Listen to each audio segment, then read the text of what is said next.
one waitress, one arrogant millionaire, and a grand piano. What started as a cruel attempt to humiliate her turned into a moment that silenced the room and shattered egos. You won't believe how she turned the tables with nothing but her talent. It was a warm Friday evening, and the hum of conversations filled the air at La Fontaine, an upscale restaurant tucked into the heart of Raleigh, North Carolina. The clinking of glasses, soft footsteps of servers, and the faint strains of jazz from a corner piano created an ambiance of refined indulgence. Lily, a 25-year-old waitress with a quiet demeanor and an unmistakable spark in her eyes, moved swiftly between tables, balancing plates and smiles. To most patrons, she was just another face in uniform, but inside, she carried dreams bigger than the luxurious dining room around her. Lily's passion wasn't serving tables. It was music. Ever since she was a child, the piano had been her refugia place, where she could express every joy, every sorrow, and every unspoken thought. But dreams don't pay the bills.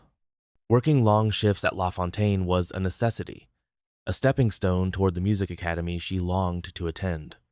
Few knew about her talent, except for the restaurant staff who occasionally caught her stealing moments at the old upright piano in the back room during breaks. That night, as the evening rush began to settle, the door swung open, and in walked Leonard Grayson. Instantly recognizable, the wealthy entrepreneur made an entrance like he owned the room. Flanked by a few equally polished companions, Leonard exuded an air of superiority. Known for his sharp tongue and penchant for spectacle, his presence made even the most seasoned staff stand straighter. Lily's colleagues exchanged knowing glances. Leonard was not an easy guest, thrived on pushing people's buttons. For Lily, though, he was just another table to manage in a long night's work. But this wasn't going to be a normal evening. As Leonard scanned the room, his gaze landed on Lily. Something about her seemed to catch his attention. Momentary pause, then a smirk. Lily felt the weight of his stare but brushed it off, focusing instead on refilling water glasses and clearing plates. Leonard wasn't done with her. He'd already decided she was going to be his entertainment for the night. Lily had grown up in a small town in South Carolina where dreams of grandeur often felt as distant as the stars. Her mother, a single parent and a tireless caregiver, had worked double shifts as a nurse to ensure Lily and her siblings had food on the table. Despite their modest means, music had always been a constant in their home. Her mother's old vinyl records and the out-of-tune piano gifted by a neighbor were the seeds of Lily's love for melody. That piano became her escape. While other kids played outside, Lily spent hours teaching herself to play. She mimicked the songs on the radio, then ventured into classical pieces she found in secondhand music books. Her talent didn't go unnoticed. She played at church, school recitals, and community events. But recognition couldn't mask the financial hurdles that loomed over her dreams. By the time she turned 18, the reality was clear. A professional music career would have to wait. Scholarships didn't come through, and family responsibilities took precedence. Lily packed away her concert ambitions, replacing them with the practicality of earning a living. Yet she couldn't entirely give up the piano. It was more than a dream, it was her identity. When she moved to Raleigh a few years ago, Lily sought out a job at La Fontaine, not just because of the pay, but because of the grand piano tucked into the corner of the restaurant. Even though she rarely had time to play it, just knowing it was there gave her a sense of comfort. Music hadn't left her, it was simply waiting. That night, as Leonard and his entourage took their seats, Lily approached their table, balancing a tray with practiced grace. Leonard ordered a top-shelf scotch and cracked a joke loud enough for the nearby tables to hear. Lily offered a polite smile as she took their orders, her voice steady despite the strange energy radiating from him. "Lily," Leonard said, glancing at her name tag. "Sounds like someone with a lot of hidden talents." The comment caught her off guard, but she nodded politely and stepped away to place their orders. She didn't notice the knowing grin he shared with his companion, nor the way his eyes followed her every move. But Leonard wasn't just observing, was planning. And Lily would soon find herself at the center of a spectacle she never asked for. The night carried on like any other, with the hum of laughter and silverware filling the room. Lily kept her pace steady, avoiding Leonard's gaze as she moved between tables. She had dealt with difficult customers before, but something about him felt different, not just rude, but calculated. His presence loomed like a shadow, making her uneasy in a way she couldn't quite shake. By the time the appetizers were served, Leonard had already started his performance, not the kind Lily expected. He held court at his table, loudly recounting tales of his success and peppering in jabs about people who lacked ambition. His entourage laughed dutifully, while other diners shot annoyed glances in his direction. Lily tried to stay focused on her tasks, but as she returned to his table with a bottle of wine, Leonard caught her off guard. "Tell me, Lily," he said, his voice cutting through the noise. "What do you do when you are not carrying plates? Surely a young woman like you has dreams." His words stopped her mid-step. Lily hesitated, then gave a careful answer. "I play piano sometimes," she said softly, hoping to keep it brief. Leonard's eyes lit up, and a sly smile curled across his lips. "A pianist, huh? How fascinating. Why don't you give us a little performance?" Lily froze. The room seemed to quiet, the weight of his words hanging in the air. "Oh, I couldn't," she said quickly, forcing a nervous laugh. "I am just here to work tonight." But Leonard wasn't about to let it go. "Nonsense," he declared, his voice booming. "There's a piano right there in the corner. Show us what you've got. Surely a future star like you isn't afraid of a little audience." His companions chuckled, clearly enjoying the show. Other diners turned their heads, curious about the commotion. Lily's chest tightened. She could feel the heat of their stares, the silent judgment waiting to unfold. She wanted to say no, to walk away.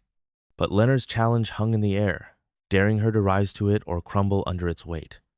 "I really shouldn't," Lily stammered, glancing around for support. But even her colleagues seemed hesitant to intervene.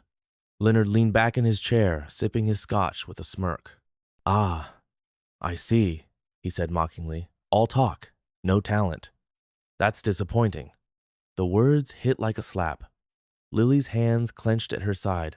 She wasn't one to seek confrontation, but the way he dismissed her like she was a joke, a nobody, cut deeper than she expected. Her mother's voice echoed in her mind. "Never let anyone make you small, Lily. You are bigger than they'll ever know." A moment of silence stretched between them. Lily glanced at the piano, then back at Leonard. His smug expression dared her to take the bait, and against her better judgment, she did. "Fine," she said, her voice steady but low. The room bristled with anticipation as Lily walked toward the piano. Each step carried the weight of both fear and defiance. The dining room seemed to hold its breath as Lily approached the gleaming grand piano. The soft glow of the chandelier above cast a spotlight on her, isolating her from the murmuring crowd. Her fingers trembled as she slid onto the bench. The polished keys gleamed like a challenge waiting to be met.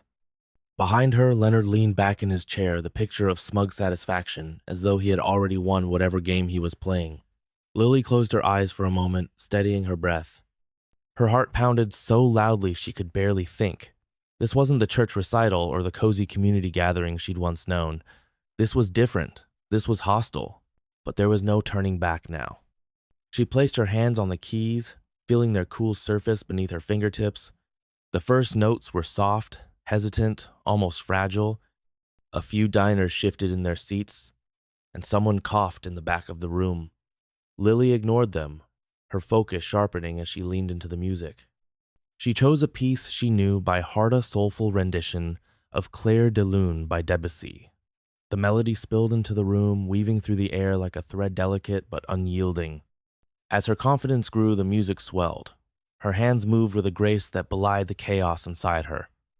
The notes poured out like a confession, each chord carrying a piece of her story, the sacrifices her mother made, the nights she spent practicing in a cramped room, the weight of dreams deferred but never abandoned.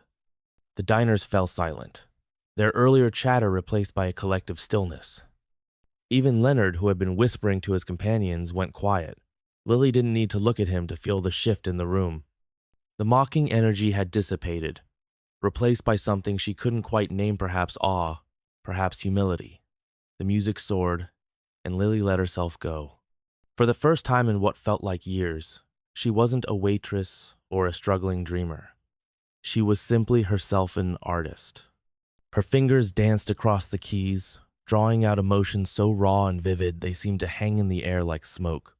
By the time she struck the final chord, the room was utterly still. For a moment, there was no sound, just the lingering resonance of the piano. Some diners stood, clapping with a fervor that brought tears to her eyes.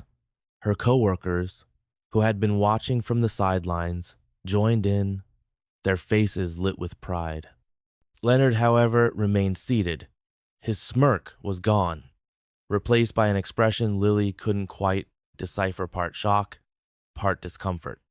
He raised his hands and clapped slowly, a hollow sound compared to the cheers around him. Even his hesitant applause couldn't overshadow what Lily had just done. She had reclaimed her voice, and no amount of condescension could take that away. As the applause began to fade, the room seemed to exhale collectively. Lily slowly stood, her knees still trembling but her back straight. She glanced around, and for the first time that evening, she truly saw the people watching her not as spectators, but as witnesses. Their expressions carried something: new admiration, respect, and even a hint of awe. She didn't look at Leonard right away. Instead, she gave a small, polite nod to the diners who had clapped the loudest. Her lips curved into a faint smile. It wasn't pride she felt, but relief that she hadn't let fear silence her. But then, as though magnetized, her gaze shifted to Leonard. He was still seated, his hands clasped in front of him on the table. The confident smirk he'd worn so brazenly earlier was nowhere to be seen.